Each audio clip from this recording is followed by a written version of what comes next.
Hello everyone, this is Komal, your science educator. Welcome back to your favorite channel Magnet Brains. Magnet Brains आपको provide कराता है high quality education, वो भी बिल्कुल free of cost, kindergarten से लेके class 12 तक की सीबीएसई बोर्ड के कोर्सेज के साथ साथ आपको अदर स्टेट बोर्ड के भी कोर्सेज अवेलेबल है इन हिंदी मीडियम, जैसे कि UP board, Bihar board, Delhi board के कोर्सेज प्रॉपर सिस्टमैटिक वे में। कोई दिक्कत परेशानी आपको नहीं होगी। डेली प्रैक्टिस सेट्स के क्वेश्चंस भी मिलेंगे, प्रैक्टिस भी करते जाइएगा। ई बुक्स और ई नोट्स के लिंक आपको डिस्क्रिप्शन बॉक्स में अवेलेबल है, भटकने की बात बिल्कुल भी नहीं बनती। सो आज हम क्या करने वाले हैं, चैप्टर 11 जिसका नाम है नेचर्स ट्रेजर, इस चैप्टर का कंप्लीट रिवीजन हम करने वाले हैं। इस चैप्टर को वन गो में हम अच्छे से समझने वाले हैं। तो स्टार्ट करते हैं। पहले आप क्या कर दीजिए, जल्दी जल्दी से लाइक शेयर कर दो, ठीक है। फटाफट से आपको क्या करना है, लाइक और शेयर करना है, ठीक है।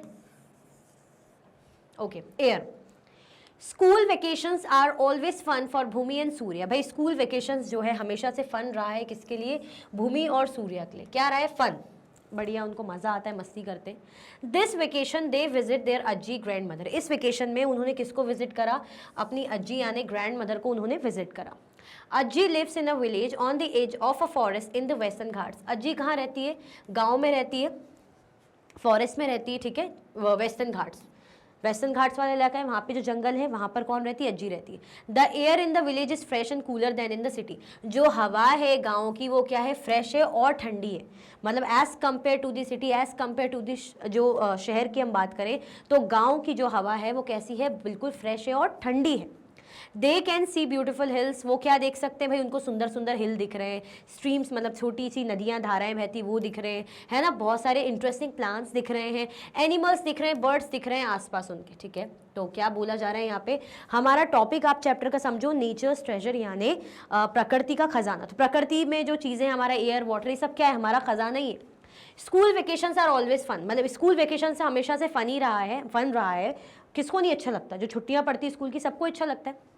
अब ये लोग अपनी ग्रैंड मदर के यहाँ गए हुए हैं, जहाँ पर उन्होंने देखा कि विलेज में जो हवाएं बड़ी ही ताज़ी है, ठंडी है ना। बहुत ही सुंदर सुंदर पहाड़ है, हिल्स है, स्ट्रीम्स है और बहुत से इंटरेस्टिंग प्लांट्स हमें देखने को मिलेंगे। एनिमल्स, बर्ड्स आसपास हैं, ठीक है। यहाँ आप देखो, यहाँ पे आपको जो है एनिमल्स दिख रहे हैं, यहाँ पर आपको क्या दिख रहे हैं, एनिमल्स दिख रहे हैं, ठीक है। यहाँ पे आपको क्या दिख रहे हैं, स्ट्रीम्स ये बह रही है, ठीक है। प्लांट्स है बड़े प्यारे प्यारे और अलग ही लग रहा है कि बिल्कुल नेचुरल, फ्रेश, अच्छा, बहुत प्यारा। One afternoon, Bhumi and Surya ask Ajji to tell them more about the place. एक शाम मतलब एक दोपहर भूमि और सूर्य ने अज्जी से पूछा कि उनको मतलब अज्जी से बोला कि हमें इस जगह के बारे में ना अज्जी और भी बताओ, है ना, इस जगह के बारे में हमें और कुछ बताओ भैया आप। Ajji says, children, do you know that this place has several treasures of nature that enrich our lives? अज्जी ने कहा, बच्चों तुम्हें पता है कि ये जो जगह है ना, यहाँ पे बहुत खजाना हमें देखने को मिलता है। मतलब प्रकृति का यहाँ खजाना है जो हमारी जिंदगियों को क्या करता है, एनरिच करता है। The pure air is refreshing and the soil is so fertile that it supports a variety of living beings. अब यहाँ की जो हवा है वो क्या है, ताज़ी है ना। यहाँ की हवा है, ताज़ी है, रिफ्रेशिंग है और जो मिट्टी वो इतनी उपजाऊ है कि वो क्या सपोर्ट करती है यहाँ पे वैरायटी ऑफ लिविंग बींग्स, है ना। बहुत सारे लिविंग बींग्स यहाँ पे हमें वैरायटी के देखने को मिलेंगे। मतलब बेसिकली क्या बोला जा रहा है यहाँ पे, हवा ताज़ी है, मिट्टी फर्टाइल है, जो क्या सपोर्ट करती है, variety of living beings. Moreover this place gets plenty of sunlight which is useful in many ways. Moreover अगर हम देखें, ये जो प्लेस है, ये जो जगह है, क्या है, यहाँ पे खूब सारी सनलाइट हमें देखने को मिलती है जो कि यूजफुल है, बहुत सारे तरीकों से, जो क्या है, हमारे लिए काम की है। क्लियर हो गया, कोई भी कंफ्यूजन, दिक्कत, परेशानी, डर, समस्या तो नहीं है। चलो, different varieties of trees provide food and shelter to animals including various birds and insects, है ना। बहुत सारे वेराइटी के यहाँ पे पेड़ हमें देखने को मिलेंगे। पेड़ हमें क्या प्रोवाइड करते हैं, पेड़ हमें खाना प्रोवाइड करते हैं, जानवरों को शेल्टर प्रोवाइड करते हैं, जिसमें बहुत सारे बर्ड्स और इंसेक्ट इंक्लूड होते हैं। मतलब यहाँ पे हमें बहुत सारी चिड़िया और इंसेक्ट्स दिखे, है ना, क्योंकि भाई ट्रीज हैं, पेड़ हमें जो है खाना देते हैं, पेड़ जो है जानवरों को शेल्टर देते हैं। बहुत से जानवर पेड़ों में रहते हैं, बर्ड्स पेड़ों में रहते हैं, वहीं पर ही अपना घोंसला बनाते हैं, ठीक है। तो उनके सर्वाइवल के लिए कितना जरूरी है। Can you think of more such treasures of nature? क्या आप ऐसे ही नेचर के और भी खजानों के बारे में बता सकते हैं, सोच सकते हैं? बताओ, सिर्फ ट्रीज की क्यों बात करें हम, वाटर हमारे लिए इंपॉर्टेंट है, एयर हमारे लिए इंपॉर्टेंट है, सॉइल हमारे लिए इंपॉर्टेंट है, ठीक है। क्लियर हो गया।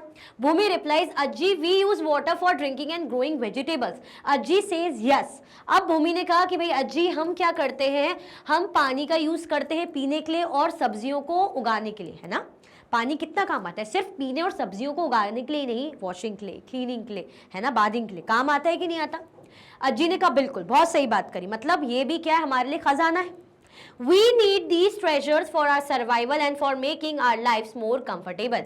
हमें इन खजानों की ज़रूरत है हमारे सर्वाइवल के लिए और हमारी ज़िंदगियों को और भी ज़्यादा कंफर्टेबल और बढ़िया बनाने के लिए, आरामदायक बनाने के लिए। Without these treasures of nature, any form of life on earth is not possible. We all are a part of nature. अब इन treasures के बिना, इन खजानों के बिना कोई भी जो लाइफ है हमारे अर्थ में वो पॉसिबल ही नहीं। अगर ये खजाने नहीं होंगे, पानी नहीं होगा, हवा नहीं होगी, मिट्टी नहीं होगी, है ना, पेड़ नहीं होंगे, तो क्या सर्वाइवल पॉसिबल है? क्या आप जी पाओगे बिना पानी के, बिना पेड़ पौधों के? नहीं जी पाओगे। We all are a part of nature, हम सब क्या है, हम प्रकृति का हिस्सा हैं। Ajji explains the importance of air around us and how it is essential for our survival. Ajji ने हमें समझाया कि कितनी इंपॉर्टेंट होती है हवा हमारे आसपास एंड कितनी ज़रूरी होती है ये हमारे सर्वाइवल से, है ना, हमारे जीने के लिए हवा कितनी ज़रूरी है, हमारे आसपास ये हवा जो हमें हमारे अर्थ को सराउंड करती है कितनी ज़्यादा ज़रूरी है। Late us find out more about air. चलो एयर के बारे में और भी हम जानते हैं। One morning, Bhumi and Surya says, Ajji performing some breathing exercises, है ना। एक सुबह भूमि और सूर्या ने देखा कि जो अज्जी है वो क्या कर रही है, वो मतलब सांस लेने वाली, जैसे ब्रीदिंग एक्सरसाइज करते हैं ना, मेडिटेशन, इस टाइप की जो आप कपिल भारती, इस टाइप की जो एक्सरसाइजेज होती है ब्रीदिंग, जिसमें ब्रीदिंग का इंपॉर्टेंट रोल रहता है। अज्जी आस्क्ड देम टू जॉइन हर, अज्जी ने उनको बोला कि यार मुझे आओ, मुझे ज्वाइन करो, तुम लोग भी आओ। She says I am taking deep breath in and letting them out. Ajji ने कहा कि मैं क्या कर रही हूँ, बिल्कुल गहरी सांस अंदर ले रही हूँ और फिर सांस बाहर छोड़ रही हूँ।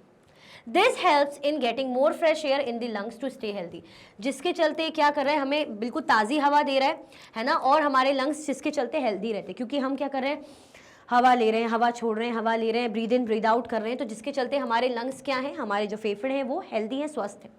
भूमि and Surya sit with Ajji and start taking deep breath. अब भूमि और सूर्या भी अज्जी के साथ बैठ गए और उन्होंने भी लंबी लंबी सांस लेना शुरू कर दिया, मतलब वो भी ऐसे सांस ले रहे हैं, सांस छोड़ रहे हैं।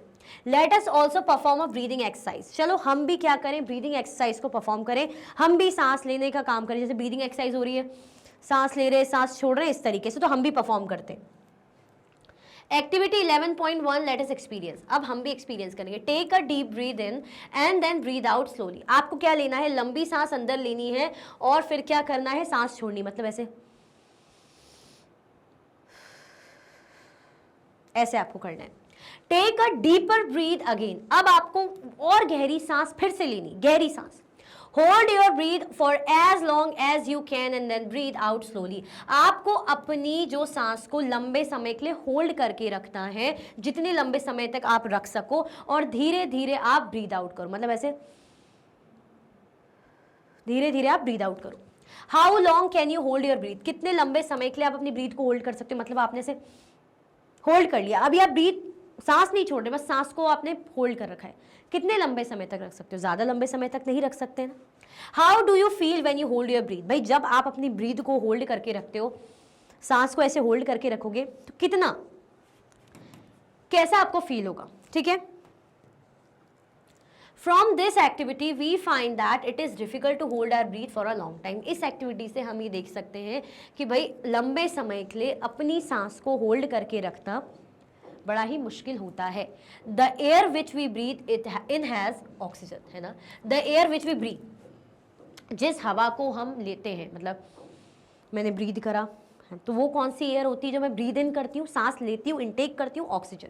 Our body needs oxygen to perform its function, हमारी बॉडी को ऑक्सीजन की ज़रूरत होती है अपने फंक्शंस को परफॉर्म करने के लिए। When we hold our breath for a long time, जब हम लंबे समय के लिए अपनी सांस को होल्ड करके रखते हैं, the body does not get enough oxygen to perform its functions, जो हमारी बॉडी होती है उसको इतना इनफ ऑक्सीजन ही नहीं मिल पाता अपने फंक्शंस को परफॉर्म करने के लिए, मतलब आप समझ रहे हो, इतना इनफ ऑक्सीजन ही नहीं मिल पाएगा। मतलब आप जैसे क्या कर रहे हो, ब्रीद को लंबे समय के लिए होल्ड कर रहे हो, तो कहाँ से ऑक्सीजन मिल पाएगा, और जो सांस हम, जो एयर हम इनटेक करते हैं वो ऑक्सीजन होती है, जो एयर हम एक्सहेल करते हैं, छोड़ते हैं, वो कार्बन डाइऑक्साइड होती है, ये तो पता है। Thus we need oxygen for our survival, इसीलिए हमें ऑक्सीजन की जरूरत होती है अपने सर्वाइवल के लिए। ऑक्सीजन नहीं होगा, सांस कैसे पॉसिबल, कैसे ले पाओगे, कैसे सर्वाइव कर पाओगे? Similarly most of the living beings also need oxygen for their survival. इसी तरीके से बहुत से जो लिविंग बींग्स हैं उनको ऑक्सीजन की जरूरत पड़ती है अपने सर्वाइवल के लिए। We can survive without food और water for a few days. हम क्या कर सकते हैं, हम बिना खाने के बिना पानी के बहुत सारे दिनों के लिए सर्वाइव कर सकते हैं, but we can not survive without oxygen for even a few minutes. लेकिन हम बिना ऑक्सीजन के थोड़ी देर के लिए भी सर्वाइव नहीं कर सकते, है ना। मतलब ऑक्सीजन नहीं तो आप सोचोगे कि मैं सर्वाइव कर जाऊंगा, नहीं, ज़्यादा से ज़्यादा 1 मिनट 2 मिनट 3-4 मिनट आप सर्वाइव कर पाओगे, उसके बाद आप क्या जी पाओगे? नहीं। आप देखते हो ना मूवी टीवी में, जैसे आप देखते हो किसी को मारना रहता है तो उसमें मुंह दबा देते हैं, अब जब वो ब्रीथ ही नहीं कर पाते तो उनकी डेथ हो जाती है, ठीक है। तो अब आपको समझ में आ रहा है कितना ज़्यादा ज़रूरी होता है। Clear? The air which surrounds the earth is a mixture of gases. जो हवा होती है ना, जो अर्थ को सराउंड करके रखती है, वो क्या होती है? गैसेस का मिश्रण होती है, बहुत सारी गैसेस का मिक्सचर होती है। Can you name some gases which are present in the air? क्या आप उन गैसेस का नाम बता सकते हो जो हवा में प्रेजेंट रहती है? Air contains nitrogen, oxygen, argon, carbon dioxide and other gases in small quantities. Air क्या कंटेन करती है? हवा नाइट्रोजन को कंटेन करती है। हवा में नाइट्रोजन होता है, ऑक्सीजन होता है, आर्गन होता है, कार्बन डाइऑक्साइड होता है और अदर गैसेज होती है छोटी छोटी स्मॉल क्वांटिटीज में। Figure 11.1 gives the composition of air in percentage. अब अगर आप ये देखोगे तो ये क्या देगा आपको? एयर का कंपोजिशन, वो भी परसेंटेज में। मतलब आप देखोगे यहाँ पे नाइट्रोजन 78% है, ऑक्सीजन 21% है, argon, carbon dioxide, other gases कैसे मिलेगी आपको? 1% में, है ना। मतलब आप ये देखो नाइट्रोजन यानी 78, तो आप इन बॉक्स को काउंट कर लो, 1 2 3 4 5 6 7 8 9 10 11 12 13 14 15 16 17 18 19 20 21 22 23 24 25 26 27 28 29 30 31 32 33 34 35 36 37 38 39 40 41 42 43 44 45 46 47 48 49 50 51 52 53 54 55 56 57 58 59 60 61 62 63 64 65 66 67 68 69 70 71 72 73 74 75 76 77 78, तो टोटली 78 का है। अब ऑक्सीजन आप देखोगे तो ऑक्सीजन 11 है, 1 2 3 4 5 6 7 8 9 10 11 12 13 14 15 16 17 18 19 20 21, सॉरी मैंने 11 बोल दिया होगा। बाकी जो अदर गैसेस है वो आपको मिल जाएगी इस 1% में। बाकी अदर कौन सी? जैसे आर्गन, कार्बन डाइऑक्साइड और अदर गैसेस। क्लियर हो गया? चलो, notice that in figure 11.1 there are 100 squares. आप देखोगे इस फिगर में कि यहाँ पे हमें क्या देखने को मिल रहा है? यहाँ पे है 100 स्क्वायर्स। ये जो स्क्वायर्स है टोटल कितने स्क्वायर्स है? 100 स्क्वायर है, 100 स्क्वायर्स है। Out of 100 square 78 are occupied by nitrogen. 100 squares में से 78 को किसने ऑक्यूपाई करके रखा है? नाइट्रोजन ने। 21 को किसने ऑक्यूपाई करके रखा है? ऑक्सीजन ने। और 1 को किसने मतलब ऑक्यूपाई करके रखा है? आर्गन ने। कार्बन डाइऑक्साइड और अदर गैसेस को। Percentage is the number of parts in 100, it is denoted by the symbol percent. Percentage क्या है? नंबर ऑफ पार्ट्स इन 100, मतलब कितने पार्ट्स है, नंबर ऑफ पार्ट्स 100 में कितने हैं, एंड इसको कैसे डिनोट किया जाता है? इस साइन से इसको डिनोट किया जाता है, ठीक है। तो यानी एयर में क्या प्रेजेंट होती है? अलग अलग टाइप की गैसेस, और सबसे ज्यादा गैस कौन सी प्रेजेंट होती है? नाइट्रोजन, उसके बाद सेकेंड नंबर पे ऑक्सीजन, फिर 1% में बाकी other gases.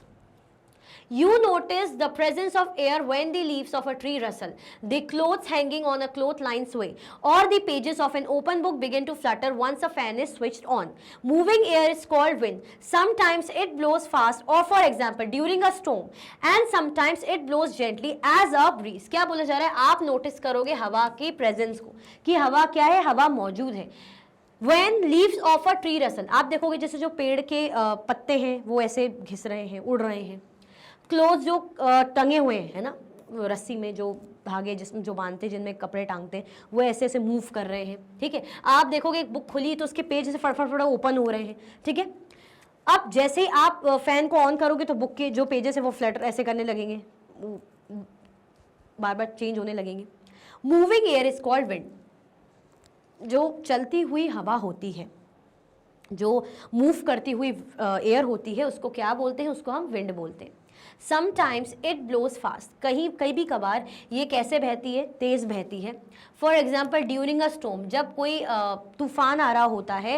And sometimes it blows gently as a breeze, और कई बार ये जेंटल तरीके से ब्लो करती है, जब ये मतलब धीरे धीरे चलती है ना। मतलब जब धीरे धीरे चलेगी तो उसको ब्रीज बोलते हैं, और जब स्ट्रांगली चलती है, फास्ट चलती है, तो उसको क्या बोलते हैं भाई? तूफान टाइप का स्टॉर्म, ठीक है। You must have played with the firki paper pinwheel many times. आपने कभी जो फिरकी पेपर है ना, पिन व्हील, इसके साथ बहुत बार खेला होगा। लेट अस मेक अ फिरकी बाय परफॉर्मिंग एक्टिविटी 11.2। चलो हम क्या करते हैं, फिरकी बनाते, एक्टिविटी 11.2 करेंगे, एक फिरकी तैयार करेंगे। देखो क्या करा है आपने, फर्स्ट स्टेप ऐसे स्क्वायर सा पेपर ले लिया, उसको कट कर दिया, फिर उसको ऐसे फोल्ड कर दिया, यहाँ पे ऐसे कट कर दिया, यहाँ से ऐसे फोल्ड कर दिया और फिरकी बन गई। Take a square paper of size 15 centimetre into 15 centimetre. आपको एक स्क्वायर पेपर लेना है जिसका साइज 15 सेंटीमीटर इंटू 15 सेंटीमीटर है, और जो है सिजर लेनी है, एंड ऑल पिन लेनी है, और सॉफ्ट स्टिक्स लेनी है। यहाँ पे आपने सॉफ्ट सी स्टिक ले ली। Follow the instruction shown in figure 11.2 to make a firki. आपको इंस्ट्रक्शन फॉलो करने हैं जो कि आपको फिगर 11.2 में दिख रहे हैं, ठीक है, इनको फॉलो करना है। Now you can hold the फिरकी इन योर हैंड। अब आपने फिरकी, इसका जो स्टिक है वो पकड़ी, ये फिरकी बनी हुई है। अब आप क्या करोगे, या तो ऐसे मूव करने लग जाओ या उस पर हवा चलाओ। क्या होगा, आप क्या ऑब्जर्व करोगे, डज द फिरकी रोटेट, क्या ये जो फिरकी है वो रोटेट करेगी। When you move it a little back and fourth, जब आप इसको आगे पीछे थोड़ा मूव करोगे, फिरकी क्या होने लगेगी, रोटेट होने लगेगी। व्हाट मेक्स अ फिरकी रोटेट, फिरकी को क्या रोटेट करता है, it is the wind that makes a फिरकी रोटेट। ये हवा होती है जो फिरकी को रोटेट करने में मदद करती है। ठीक है, क्लियर हो गया। The working of a windmill is similar to that of a फिरकी। जो वर्किंग होती है विंडमिल की वो किससे सिमिलर होती है, फिरकी। विंडमिल चलता है ना, हवा चलती है तो विंडमिल चलता है, तो वह फिरकी जैसा ही हाल है। Wind rotates the wings of a windmill. जो विंग्स होती हैं, पंख, ये जो होते हैं ना, जैसे मतलब पंखुड़ियाँ होती हैं, ये हवा के कारण ऐसे ऐसे रोटेट करती, घूमने लग जाती है। Windmills can be used to run flour mills to pull up water from a well or to generate electricity. किस काम आता है विंडमिल, तो विंडमिल जैसे फ्लावर मिल्स, इनको चलाने के काम आता है, या पानी, कुएं से पानी खींचने के काम आता है, निकालने के काम आता है, और टू जनरेट इलेक्ट्रिसिटी, या बिजली को, इलेक्ट्रिसिटी को जनरेट करने के काम आता है। In India there are many windmill farms. अगर हम देखें इंडिया में बहुत से हमें विंडमिल फार्म्स देखने को मिलेंगे। विंडमिल फार्म क्या होता है, windmill farm is an area that has a large number of windmills. Windmill farm ऐसा एरिया होता है जिसमें लार्ज नंबर ऑफ विंडमिल्स होते हैं, which use the energy of the wind, जो क्या करता है, विंड की एनर्जी को यूज करता है इलेक्ट्रिसिटी को जनरेट करने के लिए। मतलब हवा की जो एनर्जी है, जो ताकत है, जो क्या कर रही है, इनको पंखुड़ियों को रोटेट कर रही है, ठीक है, रोटेट कर रही है। अब ये क्या करेगी, बिजली को, इलेक्ट्रिसिटी को जनरेट करेगी। Clear. Mupandal Wind Farm in Tamil Nadu, Jaisalmer Wind Park in Rajasthan, and Brahmanvale Wind Farm in Maharashtra are some of the leading windmill farms in our country. Find out more other windmills farm in our country. क्या बोला जा रहा है, जैसे मुपंडल wind farm हो गया तमिलनाडु में, Jaisalmer wind park हो गया राजस्थान में, है ना, ब्राह्मणवेल विंड फार्म हो गया महाराष्ट्र में। ये कुछ लीडिंग विंडमिल फार्म्स है हमारी कंट्री में, है ना, लीडिंग, अच्छे, famous. Find out more other windmill farms in our country. ऐसे ही आपको जो हमारी कंट्री में विंडमिल फार्म्स है उनके बारे में पता लगाना है। We have learned that air is very important for us. हमने देखा, सीखा कि हवा जो है हमारे लिए बड़ी महत्वपूर्ण है। Water too is essential and precious for us. Even पानी भी हमारे लिए बहुत ज़्यादा ज़रूरी है और हमारे लिए बहुत ज़्यादा कीमती है। How do you feel when you cannot get water to drink? कैसा होगा अगर आपको पानी पीने को नहीं मिलेगा, स्पेशली जब आप थर्स्टी हो, है ना। अब एयर की तो इंपॉर्टेंस हमने देख लिया, अगर आपको मानो पानी पीने के लिए नहीं मिलेगा, आप जब प्यासे हो तो तब कैसा लगेगा। Late us find out more about water. चलो अब पानी के बारे में पता करते हैं। एयर की इंपॉर्टेंस हमने देख ली, अब now it's time for water, क्योंकि ये भी हमारा नेचर ट्रेजर है। Bhumi and Surya help Ajji in filling the trough of water for the cow. अब जो भूमि है और सूर्य है, अज्जी की मदद करी गाय के लिए, उनको भरने, ट्रॉफ्स को भरने के लिए। They also help her in watering plants such as vegetables and medicinal herbs in the garden. इन्होंने मतलब प्लांट्स को पानी डालने के लिए, पौधों में पानी डालने में भी, है ना, वेजिटेबल्स के और मेडिसिनल हर्ब्स में पानी डालने में, गार्डन में जो जो भी पौधे हैं उनमें पानी डालने में अज्जी को अपनी मदद कर रही है।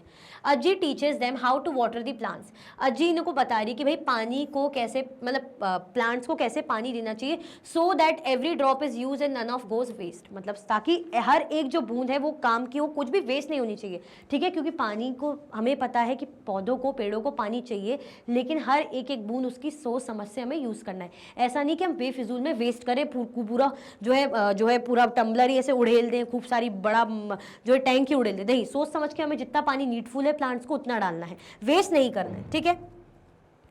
Can you think of some more uses of water in your daily life? क्या आपकी डेली लाइफ में आप वाटर के और भी यूजेस के बारे में बता सकते हैं? Write down your responses in the blank bubble.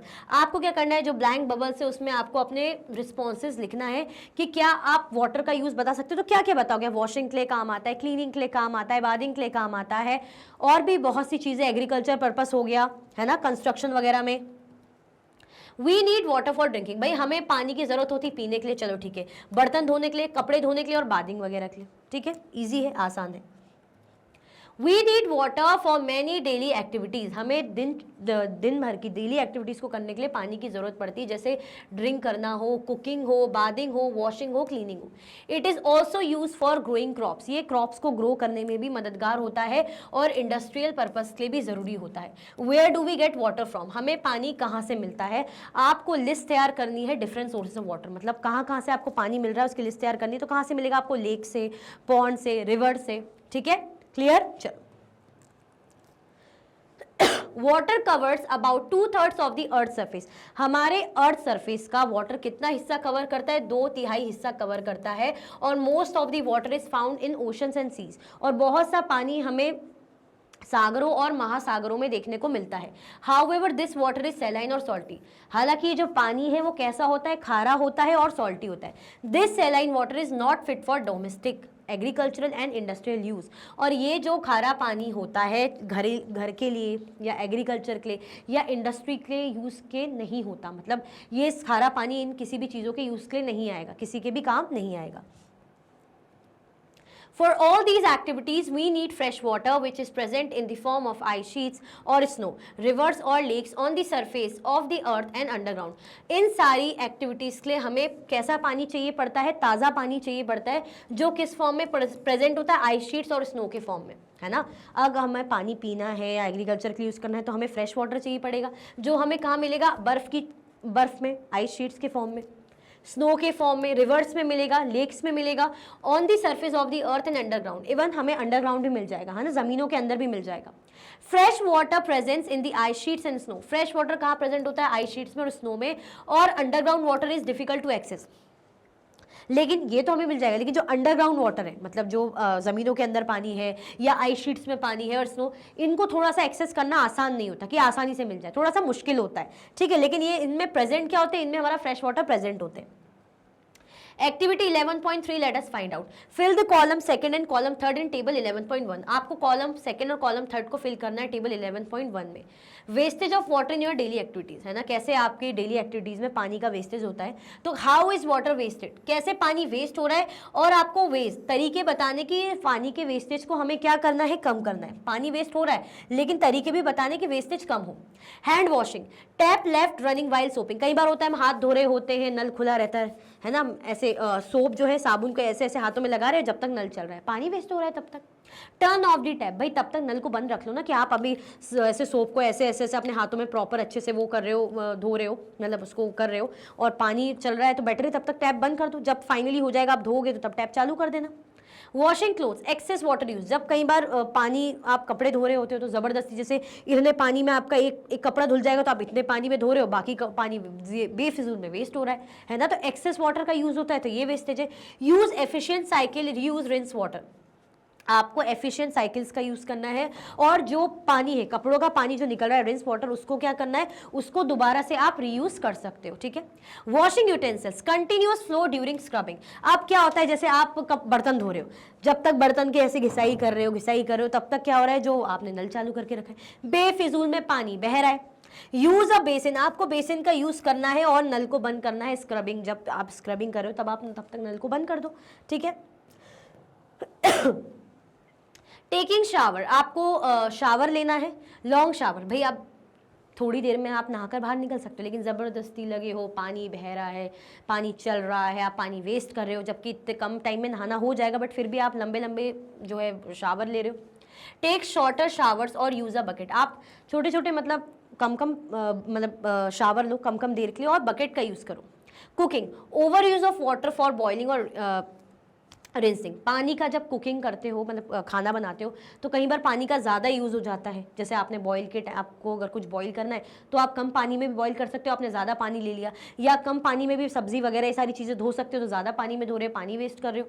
Use minimal water, reuse rinse water, minimal कम से कम पानी यूज़ करो, और जो भी जैसे आपने वेजिटेबल्स या आपने जो भी चावल वगैरह धो दिए, दाल वगैरह धो दी, उसका जो पानी है उसको रीयूज़ कर लो।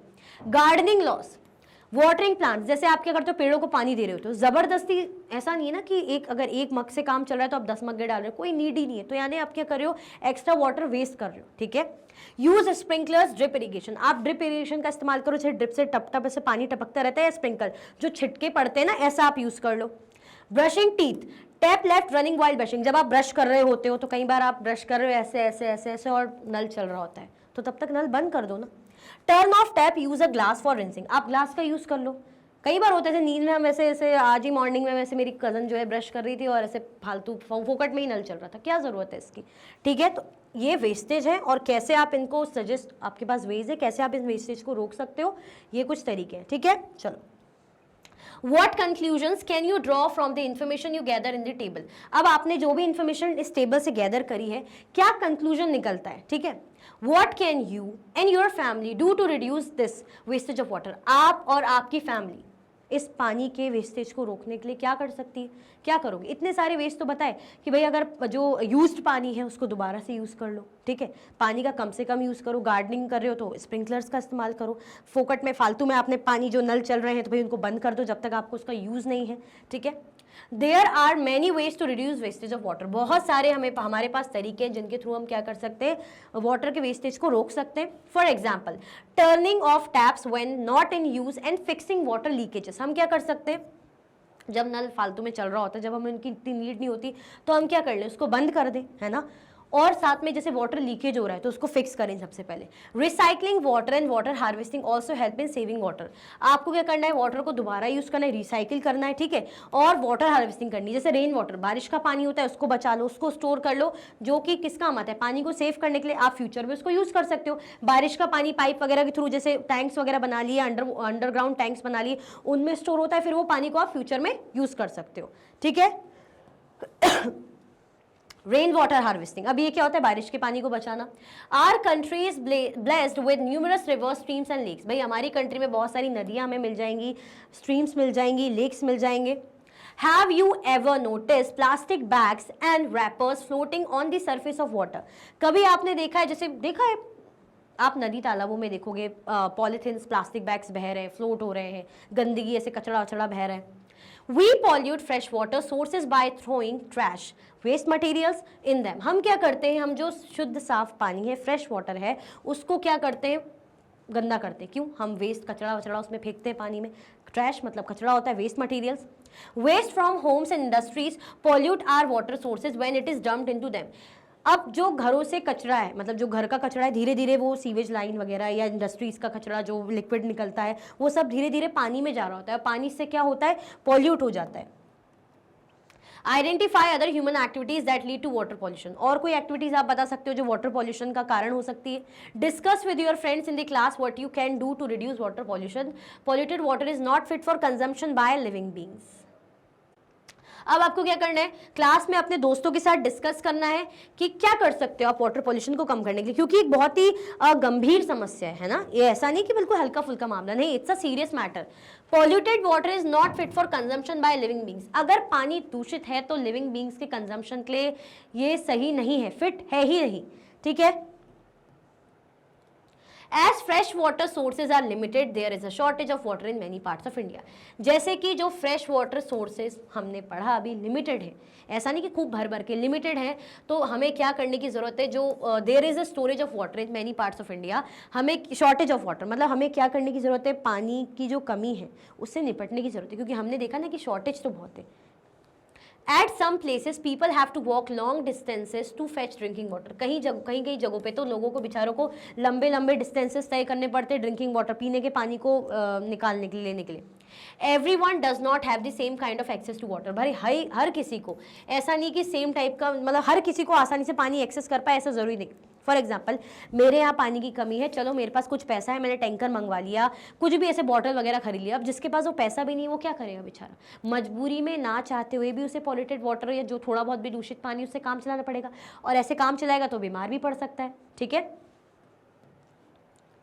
It is important for us to conserve water and use it judiciously. इसीलिए हमारे लिए ज़रूरी होता है कि हमें पानी को बचाना है और इसको सूझबूझ के साथ यूज करना है।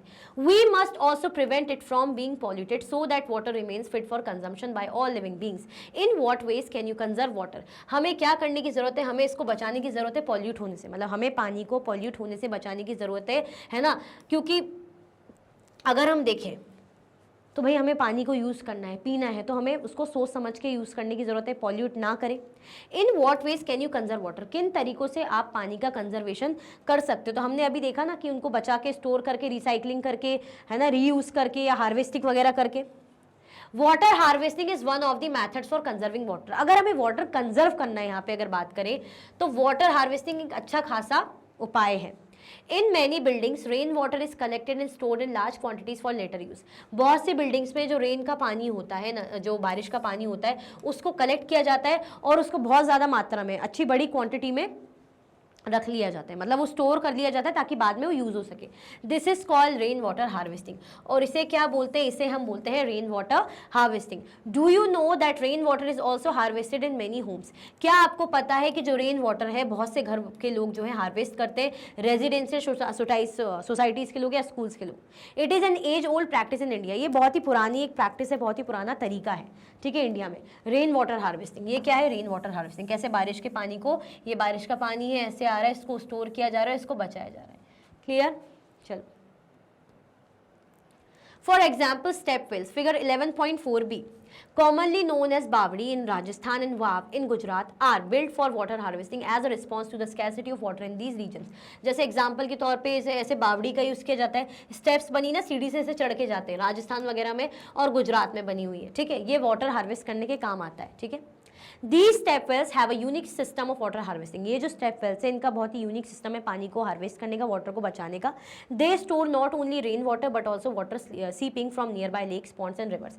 सिर्फ ऐसा ही नहीं कि बारिश के पानी को बचा रही है, लेकिन जो आसपास के लेक, पॉन्ड से, रिवर से जो पानी सीप हो रहा है, आ रहा है बह के, थोड़ा सा लीक होके, उनको भी रिस्क के जो आ रहा है उनको भी स्टोर करने के काम आता है, ठीक है। स्टेप वेल्स, बावड़ी। The walls of the trenches, long deep holes dug in the ground, are lined with blocks of stones that allow seepage of water. जो walls है trenches की, है ना, किनारों की, जो हम जैसे जो अंदर लंबे लंबे से बड़े बड़े से अंदर को होल्स है, आर लाइन विद ब्लॉक्स। अब उनमें क्या कर रखा है? स्टोन्स से ब्लॉकिंग कर रखी है, जो क्या होता है? वाटर के सीपेज को अलाउ करता है, वाटर सीप हो पाता है। Find traditional water harvesting practice in locality. अपनी लोकेलिटी में आपको जो पारंपरिक तरीके से वाटर हार्वेस्टिंग आपको क्या करना है? प्रैक्टिसेस अपनानी है। Discuss with your teachers and parents to learn more about it. अपने टीचर्स, अपने पेरेंट्स के साथ डिस्कस करो और इसके बारे में और ज़्यादा आप जानो, ठीक है। चलो, ये क्या है? ये बावड़ी है। बावड़ी, तुर्जी का जालरा, जोधपुर इन राजस्थान, ठीक है। चलो, एनर्जी फ्रॉम द सन। अब सन से जो एनर्जी मिलती है वो बहुत ही इंपॉर्टेंट होती है ना हमारे सर्वाइवल के लिए, चाहे हम एनिमल्स की बात करें, प्लांट्स की बात करें, ह्यूमन बींग्स की बात करें, हमारे पूरे अर्थ के सर्वाइवल के लिए सन की energy plays very important role. On a sunny day, Bhumi and Surya are helping Ajji dry chillies in the sun. अब जब अच्छी धूप वगैरह निकली हुई थी तो भूमि और सूर्य अज्जी की मदद कर रही थी मिर्ची वगैरह सुखाने में। Ajji says we use the heat from the sun to dry it. Ajji कहती है कि जो सन से हीट निकलती है हम उसको यूज करते हैं इन मिर्ची को सुखाने के लिए। We can use dried chillies when fresh ones are not available. हम क्या कर सकते हैं? जब कभी फ्रेश मिर्ची नहीं मिली तो हम जो सुखाई हुई मिर्ची है उनका बाद में यूज कर सकते हैं। ऐसे ही करते हैं सब। I will give you some to take home. भाई आपको तो कुछ मैं घर ले जाने के लिए भी दूंगी, ले जाना अपने घर। Do you know that sun is the main source of energy on earth. क्या आपको पता है कि हमारे पृथ्वी में, हमारे अर्थ में सन क्या है? मेन सोर्स है एनर्जी का, ठीक है। मेन जो है ऊर्जा का मेन सोर्स है। All plants and animals are dependent on it. चाहे हम प्लांट्स की बात करें, चाहे हम एनिमल्स की बात करें, हर कोई सन की एनर्जी पे डिपेंड करता है, निर्भर करता है। भाई सन की एनर्जी नहीं होगी तो सर्वाइवल पॉसिबल ही नहीं हो पाएगा। We use heat and light from the sun for various purposes. हम क्या करते हैं? हम गर्मी का या रोशनी का या लाइट का इस्तेमाल करते हैं जो हमें सन से मिलती बहुत से पर्पसेस के लिए। What are some of the activities for which we need heat and light. कौन सी ऐसी एक्टिविटीज़ हैं जिनके लिए हमें हीट और लाइट की ज़रूरत पड़ती है? कुछ आप बता सकते हो ऐसा कुछ? Bhumi draw some pictures to show the uses of heat and light from the sun. Bhumi ने क्या करा, कुछ पिक्चर्स ड्रॉ करी जिसमें वो दिखा रही है किसका यूज, हीट और लाइट का, कि सन से कैसे हीट और लाइट हो रही है, उसका क्या बताई जा रही है, कैसे हम उसका यूज कर सकते हैं।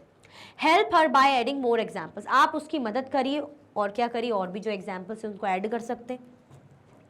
Draw the pictures and right the description in the space provided, आपको पिक्चर्स ड्रॉ करनी है और ये जो स्पेस है इनमें बना के बताना है। जैसे प्लांट्स फूड बनाते हैं, सन की एनर्जी कपड़े सुखाने के काम आ रही है, सोलार पैनल्स के लिए यूज़ हो रही है ना, सोलार पैनल्स फिर उनसे जो एनर्जी सूर्य जो सन की एनर्जी से जनरेटेड फिर जो सामान जो जैसे आप सोलार वाटर हीटर हो गया, जनरेटर हो गया, ये ऑपरेट होंगे तो सोलार पैनल्स के थ्रू हो रहे हैं। सोलार पैनल के थ्रू तो हो रहे हैं लेकिन वो एनर्जी किसकी ले रहा है, सन की ले रहा है। जिस दिन बारिश होगी या इतनी अच्छी सनलाइट नहीं होगी तो इतने अच्छे से वर्क भी नहीं कर पाएगा। या ग्रीन हाउस हम कह सकते हैं सन डायल्स, ठीक है। चलो, One afternoon, Bhumi and Surya pass by fields near Ajji's house where they see a cow grazing the grass. एक शाम मतलब दोपहर में भूमि और सूर्या किसके पास से निकले, फील्ड के पास से, अज्जी के घर के। Where they see a cow grazing the grass, जहाँ पे उन्होंने क्या देखा, एक गाय है घास चर रही है ना, घास खा रही है।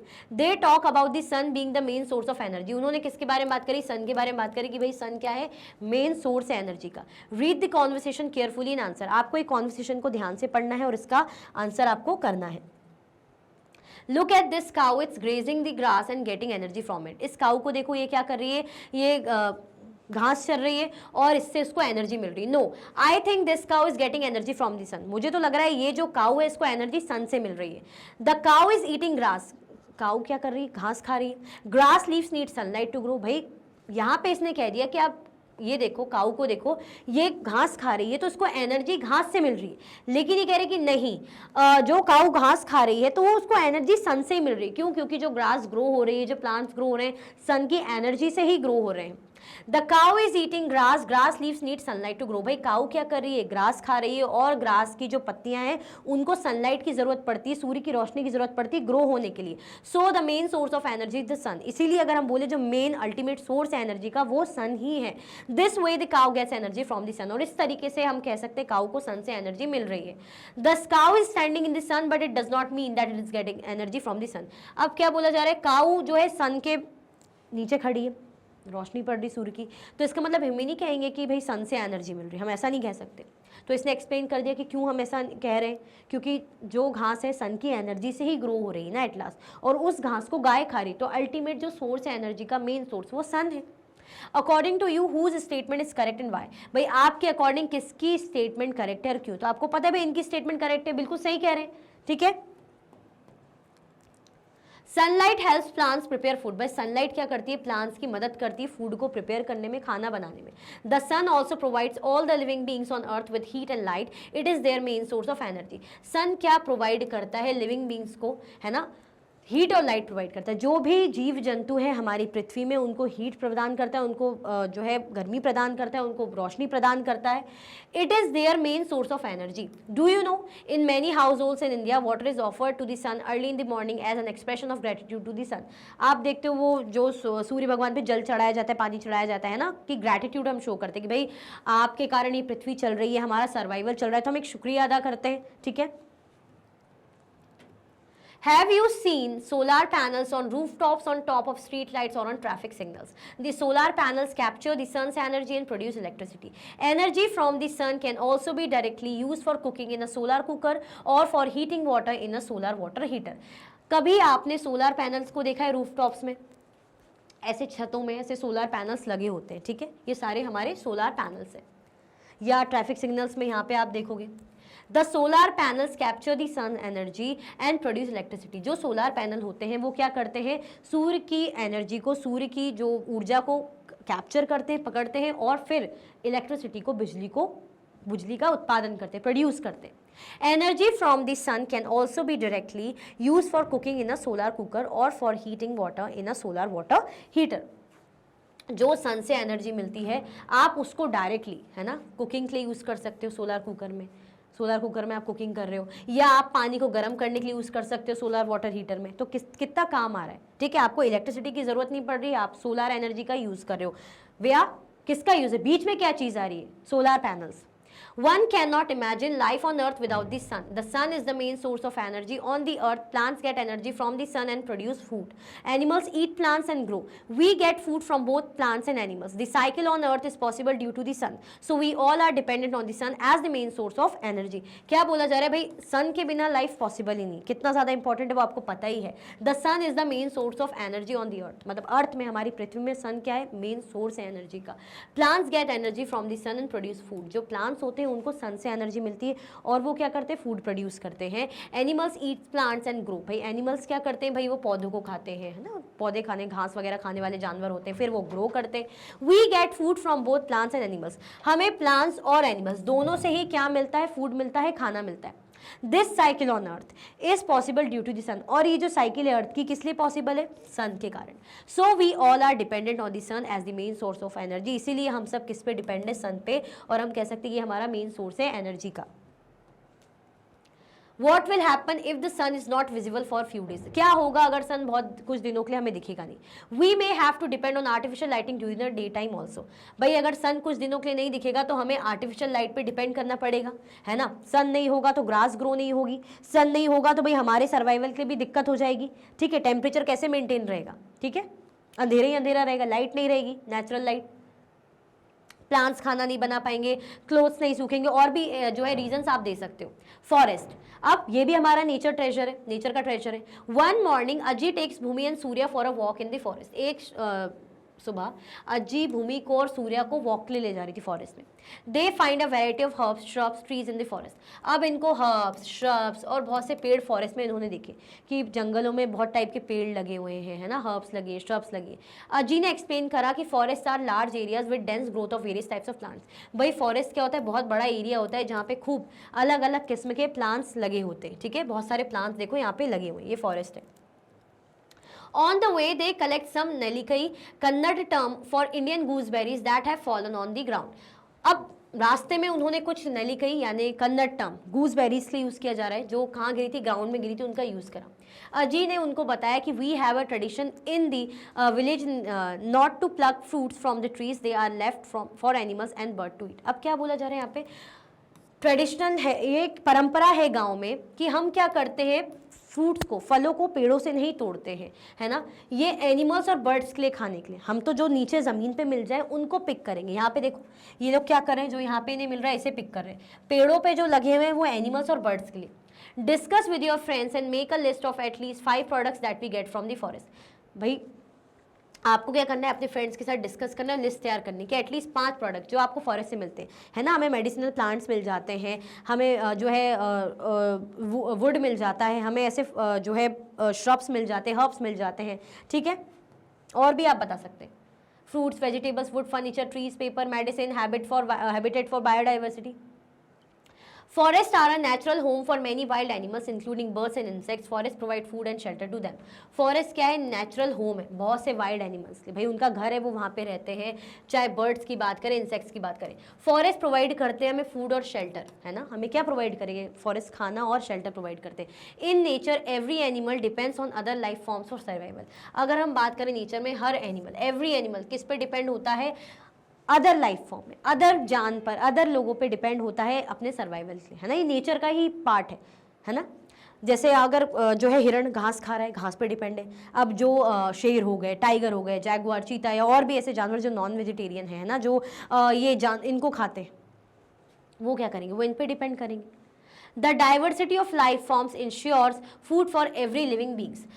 अब जो डाइवर्सिटी लाइफ फॉर्म्स की, वो इंश्योर करती है कि भाई सारे ही लिविंग बींग्स के लिए क्या हो पाए, फूड मिल पाए, है ना. लाइफ फॉर्म्स मतलब क्योंकि वैरायटी है, डाइवर्सिटी, और सबके लिए जो खाना, फूड होना उनके सर्वाइवल के लिए ये भी ज़रूरी है. However over the years the forest cover has been decreasing mainly due to human activities like large scale cutting of trees. अब हालांकि बहुत सालों से जो फॉरेस्ट कवर है धीरे धीरे डिक्रीज हो रहा है, कम हो रहा है, जस्ट बिकॉज क्यों, mainly due to human activities. जैसे जो इंसानों के द्वारा एक्टिविटीज़ हो रही है, जैसे बहुत सारे पेड़ों को काटा जा रहा है, इसके चलते. ठीक है, it takes many years to grow a new forest और रिस्टोर लॉस्ट फॉरेस्ट। ये बहुत साल लग जाते हैं इसको फॉरेस्ट को ग्रो करने में, नए फॉरेस्ट को ग्रो करने में। और जो मतलब आप ही सोचो ना कि पेड़ों की इतनी ज़्यादा कटाई हो रही है, तो कैसे नए नए फॉरेस्ट ग्रो करेंगे, और कैसे जो ऐसे फॉरेस्ट हैं जो गुम चुके हैं, जो लॉस्ट, मतलब अब जो खत्म हो चुके, उनको भी दोबारा से ग्रो होने में वक्त लगेगा। ऐसा तो है नहीं कि 1 महीने में 1 साल में हो जाएगा, बहुत टाइम लगता है। Therefore, we must preserve and use forest responsibly so that they get enough time to regenerate. इसीलिए हमें इनको प्रिजर्व करने की ज़रूरत है और इनको रिस्पॉन्सिबल तरीके से इन फॉरेस्ट को यूज़ करने की ज़रूरत है, ताकि इनको इतना इनफ टाइम मिले कि दोबारा से रीजनरेट, दोबारा से जनरेट हो पाए। क्लियर? चलो, Van Mahotsav is a week long event celebrated across the country during the month of July. Van Mahotsav एक बहुत ही ऐसा मतलब इवेंट है जो पूरी देश भर में हमारे सेलिब्रेट किया जाता है जुलाई के मंथ में। It is a forest festival during which new plants and trees are planted. ये क्या है? एक फॉरेस्ट फेस्टिवल है जिसके टाइम पे आप जैसे नए प्लांट्स और ट्रीज को प्लांट कर सकते हो, and awareness about respecting forest is raised, है ना। अब जो अवेयरनेस है फॉरेस्ट को लेके कि भाई पेड़ बड़े ही मतलब जो जंगल हैं बहुत ही इंपॉर्टेंट रोल प्ले करते हैं, तो उसके अवेयरनेस के लिए बहुत सारे प्रोग्राम्स भी किए जा रहे हैं। The aim of the event is to increase the green cover. जो एम है इस इवेंट का वो क्या है कि ग्रीन कवर, ज़्यादा से ज़्यादा ग्रीनरी हो, ज़्यादा से ज़्यादा पेड़ लगाए जाएं। You too can plan a Van Mahotsav in your community. आप क्या कर सकते हो? आप भी प्लान कर सकते हो वन महोत्सव अपनी कम्युनिटी में, ठीक है। चलो, What are the consequences of cutting a large forest area? अगर आप जैसे लार्ज फॉरेस्ट कवर को काट दोगे तो क्या कॉन्सिक्वेंसेज होगी? भाई आपके इन्वायरमेंट पर भी इफेक्ट पड़ेगा, वाइल्ड लाइफ पर भी इफेक्ट पड़ेगा, है ना, जानवरों को या आपकी मतलब आप जो आपके इन्वायरमेंट है सबको असर पड़ेगा। मेक अ प्रेजेंटेशन और डू अ रोल प्ले। आप कोई प्रेजेंटेशन तैयार करो या रोल प्ले, ऐसे एक्टिंग वगैरह करो, या आप स्टोरी या पोएम लिखो जो क्या करेगी, that shows what could happen if we continue to cut down trees in our forest. वो जो दिखाएगी कि क्या होगा अगर हम कंटिन्यूअसली पेड़ों को काटेंगे फॉरेस्ट में, तो क्या उसका रिजल्ट रहेगा। डू यू नो, क्या आपको पता है, from ancient times India had a tradition of respecting, protecting and preserving forest. पुराने वक्त से इंडिया का क्या परंपरा रही है कि भाई उनको प्रोटेक्ट करना है ना, प्रिजर्व करना है फॉरेस्ट को, है ना, जंगलों को प्रोटेक्ट करना, प्रिजर्व करने की क्या एक ट्रेडिशन रहा है, परंपरा रही है। You have already learn about sacred groves in the chapter diversity in the living world. Many efforts have been made by common people to prevent the cutting of trees and the saving forest. आपने जैसे पढ़ा है diversity in living world, है ना, इस chapter में कि कैसे sacred groves important role play करते, कैसे काम आते, मतलब क्या इनका रोल है। मैनी एफर्ट्स, बहुत से ऐसे एफर्ट्स बनाए गए थे कॉमन पीपल लोगों के द्वारा कि पेड़ों की कटिंग, मतलब जो पेड़ों को काटा जाता है वो कटाई ना हो पेड़ों की गलत तरीके से, है ना, और साथ में उनको बचाने के लिए भी काम किया जा रहा है। क्लियर? जैसे देखो ये लोग पेड़ों को बचा रहे हैं, जैसे चिपको मूवमेंट हुआ था। One such effort is the famous Chipko movement. इसी टाइप का एक एफर्ट करा गया था, Chipko movement. It started in the early 1970s in Uttarakhand. ये कब हुआ था? अर्ली 1970s में उत्तराखंड में स्टार्ट हुआ था। Previously part of Uttar Pradesh, जो पहले किसका हिस्सा था? उत्तर प्रदेश का हिस्सा था। Local women actively participated in this movement. जो लोकल वुमेन थी उन्होंने एक्टिवली इस मूवमेंट में पार्टिसिपेट किया था। They encircled and hug the trees to protect them from being felled. इन्होंने क्या करा, ऐसे सर्कल बना लिया और पेड़ को ऐसे पेड़ से चिपक के हग कर लिया, ताकि पेड़ों को, मतलब पेड़ों की कटाई ना हो, गलत तरीके से पेड़ों को काटा ना जाए। तो इन्होंने कैसे रोका? ऐसे सर्कल बना लिया, प्रोटेक्ट कर लिया। Soil rock and minerals. अब हमने फॉरेस्ट की भी इंपॉर्टेंस देख ली, अब हम सॉइल रॉक मिनरल्स के बारे में देखेंगे, क्योंकि ये भी हमारे नेचर का खजाना है। During their walk in the forest, Bhumi and Surya notice that there are a lot of leaves on the ground and the soil feels damp. जब वॉक कर रहे थे लोग जंगल में, तो भूमि और सूर्या ने देखा कि बहुत से पत्ते यहाँ पे पड़े हुए ग्राउंड में, और सॉइल कैसी लग रही? डैम्प सी लग रही। अज्जी ने एक्सप्लेन करा, the roots of plants hold on to the soil and prevent it from being washed away. Ajji ने बोला कि जो जड़ें होती ना पेड़ों की, वो क्या करती है, आप जैसी किसी भी पेड़ को निकालना, छोटे से प्लांट्स को निकालना, आप उसकी रूट्स देखना, उसके आसपास आपको मिट्टी मिलेगी। क्यों? क्योंकि वो रूट्स मिट्टी को पकड़ के रखती है, ठीक है, ताकि मिट्टी बह ना जाए। जो क्या करती है, मिट्टी को बहने से बचाने के लिए काम आती है। The leaves that fall from the trees decay and enrich the soil with nutrients. अब क्या होता है, जो पेड़ों से पत्तियां गिर रही ना, धीरे धीरे कैसी ब्राउन सी होने लग जाती है, झड़ने सी लग जाती है, मतलब ऐसे आप देखो कि कलर हरी पत्ती का ऐसे ब्राउन धीरे धीरे हो जाता है, और वही मिट्टी में मिल जाती है, जो कि मिट्टी के लिए न्यूट्रिएंट्स का काम करती है। This soil is use new plants and trees to grow. ये सॉइल क्या करती है, न्यू प्लांट्स इन सॉइल को यूज करते हैं और फिर ट्रीज ग्रो होते हैं, मतलब ट्रीज और प्लांट्स इस मिट्टी को यूज करेंगे और ग्रो होंगे। This is an example of recycling in nature. ये किसका एग्जाम्पल है? रिसाइकलिंग का एग्जाम्पल है, ठीक है। Bhumi, Surya and Ajji come back home from the forest. अब भूमि, सूर्य और अज्जी वापस आए फॉरेस्ट से।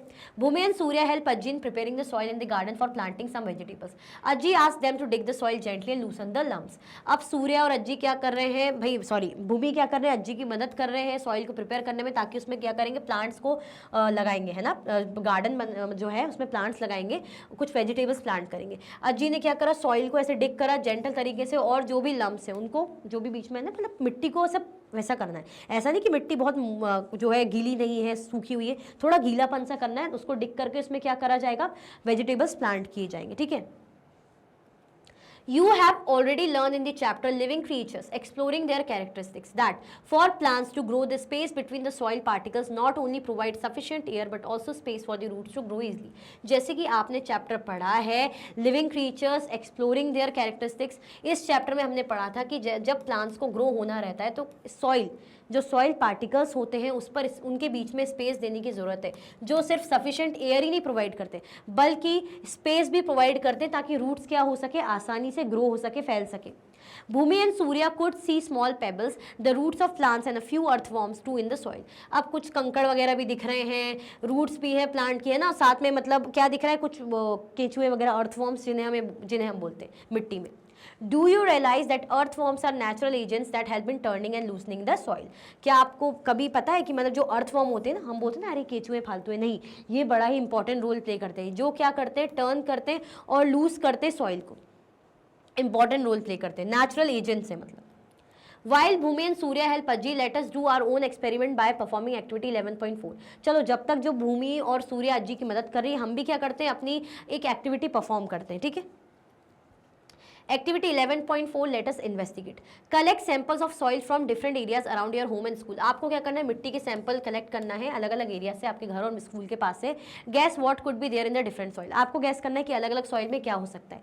Observe carefully each soil sample and note its color। आपको ध्यान से हर एक सॉइल कलर को देखना है, मतलब सॉइल सैंपल को देखना है और उसके कलर को ऑब्जर्व करना है कि कौन सी मिट्टी किस कलर की, उसके सैंपल को ध्यान से आप देखना।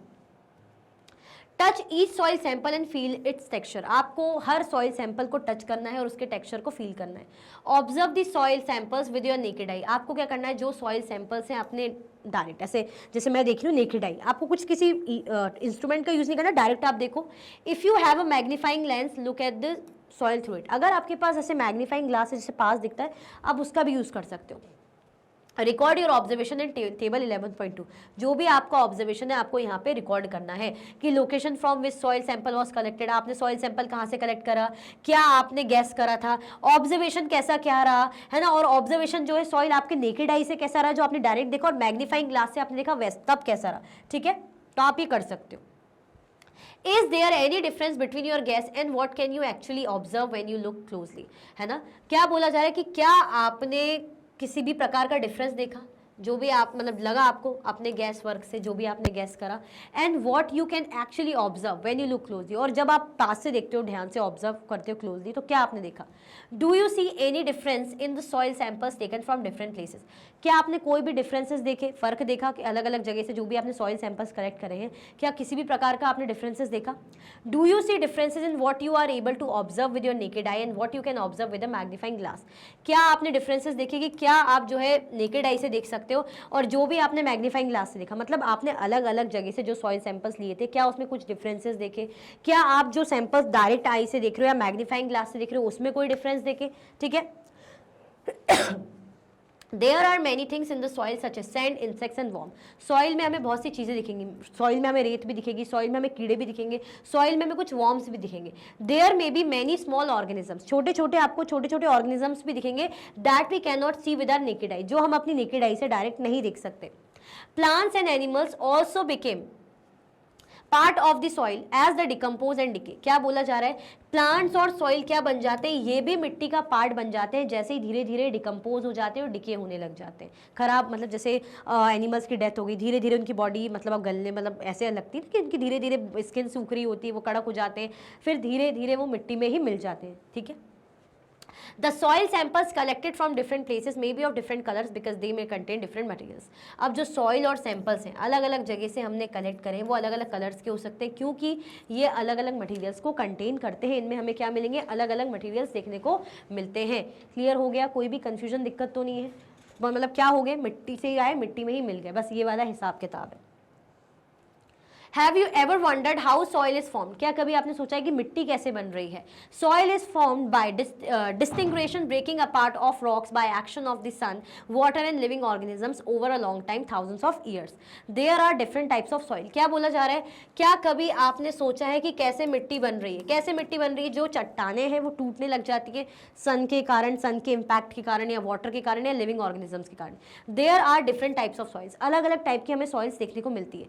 सम are good for growing certain types of plants, कुछ क्या होती है, सही होती है कुछ टाइप के प्लांट्स को ग्रो करने के लिए, वाइल जो कुछ होती है किस लिए काम आती है, जो है ईंट वगैरह बनाने के लिए, बिल्डिंग्स बनाने के लिए। Forest have a variety of soils, आप जंगलों में जाओगे आपको बहुत सारे वैरायटी के सॉइल्स या मिट्टी देखने को मिलेगी।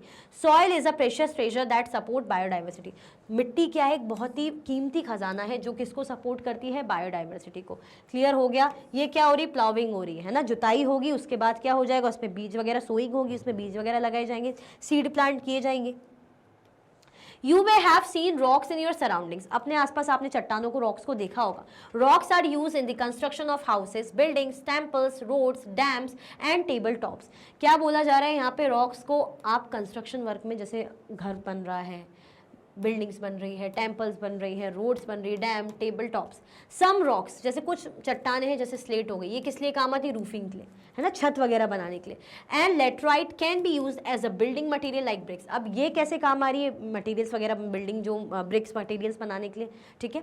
सम of the important rocks are granite, sandstone, marble. कुछ जो इंपॉर्टेंट रॉक्स होती, चट्टाने हो जाएगी, ग्रेनाइट हो जाएगी, सैंडस्टोन और मार्बल। ये क्या है, रॉक्स, ऐसी चट्टाने जो छत बनाने के काम आती है, रूफ बनाने के काम आती है। ये लेटराइट रॉक्स है जो ईंट बनाने के काम आती है, ठीक है, ब्रिक्स।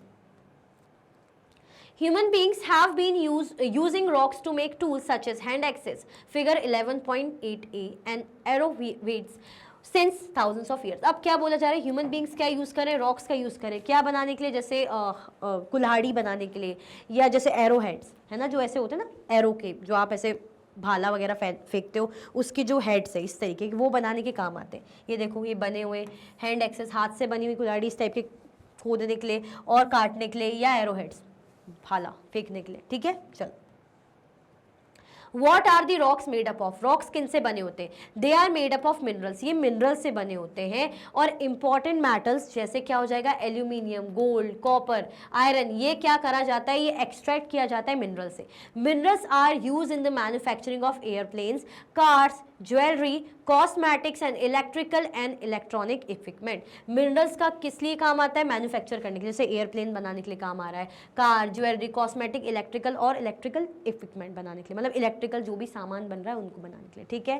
चलो, For example, the basic mobile phones that we use contain about a dozen minerals like gold, silver, copper, cobalt, etc. जैसे एग्जाम्पल के तौर पे जो हमारा बेसिक मोबाइल फ़ोन होता है उसमें क्या हमें मिलेंगे, बहुत सारे मिनरल्स मिल जाएंगे, जैसे गोल्ड, है ना, मतलब खूब मिनरल्स प्रेजेंट होते हैं, gold, copper, cobalt, etcetera. Clear हो गया। चलो, rocks play a vital role in our life. भाई हमारी जिंदगियों में रॉक्स जो है इंपॉर्टेंट रोल प्ले करते हैं। It takes thousands to millions of years to form rocks. Rocks form होने में लगभग 1000 से मिलियंस तक ईयर लग जाते हैं। देयरफॉर इसीलिए इंपॉर्टेंट होता है हमारे लिए कंजर्व करना और इनको सही तरीके से, रिस्पॉन्सिबल तरीके से यूज़ करना, ठीक है। क्योंकि आप सोच रहे हो कि जल्दी से बन जाएंगे, नहीं, मिलियन ईयर्स लगते, तो मिलियन ईयर्स समझ लो कितना हो जाता है।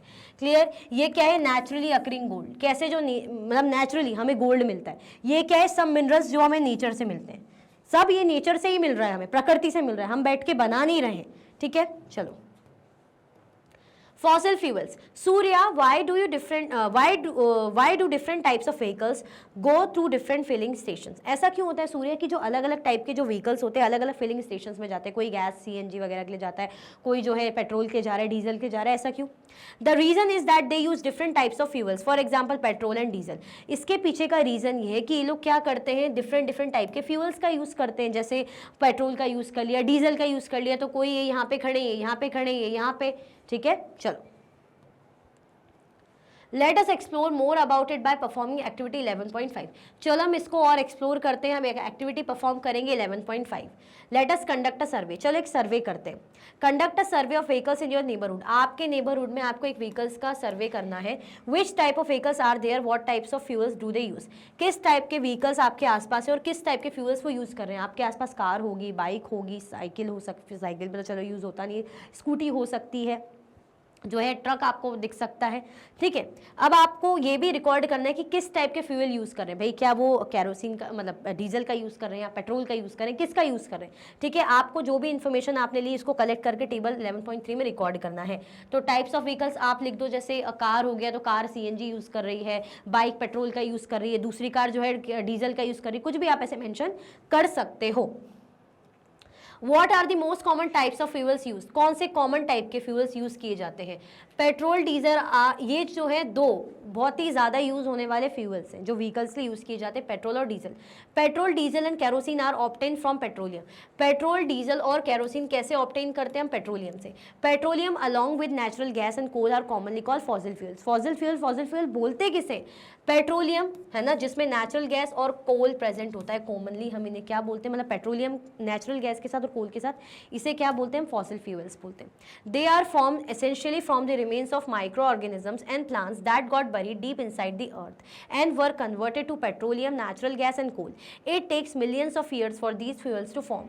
ये कैसे फॉर्म होते हैं, एसेंशियली शुरुआती तौर पे from the remains of micro organisms, जो माइक्रो ऑर्गेनिजम्स होते हैं उनके रिमेन से फॉर्म होते हैं, और plant say that got buried deep inside the अर्थ, जो भाई ज़मीनों के अंदर बहुत अंदर तक बरीड रहते हैं। And were converted to petroleum, और किस में कन्वर्ट हो जाते हैं, पेट्रोलियम में, है ना, नेचुरल गैस और कोल में। It takes million of year for these fuels to form, इन फ्यूल्स को फॉर्म होने में, बनने में लगभग मिलियंस ऑफ साल लग जाते हैं, मिलियन ईयर्स लग जाते हैं।